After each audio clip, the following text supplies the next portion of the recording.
हम मीनू झा गोर लगै छी समस्त मिथिलावासी के मैथिली गीतमाला चैनल पर में सब गोटे के हार्दिक स्वागत करै छी।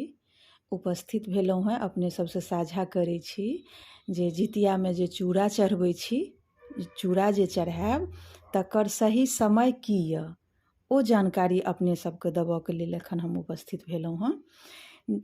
चूड़ा चढ़बै के जे टाइम य से 10 बजे के बाद आ तेलो खैर जे चढ़ेबै सेहो 10 बजे के बाद, किएक तऽ तेल खैर आ चूड़ा दुनू ई जे विधि होइ छै से सप्तमी तिथि में होइ छै। तऽ सप्तमी शुरू भऽ रहल यऽ आइ 10 बजे के बादसँ, ताहि दुआरे 10:35 के बाद पारण के टाइम यऽ। काल्हिखन 10:35 के बाद अष्टमी शुरू हेतै। 10:35 तक काल्हिखन सप्तमीये तिथि रहतै। ताहि दुआरे आइ अपने लोकनि सब 10 बजे के बादे चूड़ा चढ़बैवला जे विधि होइए से करब। तेल खैर चढ़ायब 10 बजे के बाद जाकऽ, सवेरेसँ नहि करब, ठीक छै। यह जानकारी अपने सबके देबऽ के लेल उपस्थित भेल छी।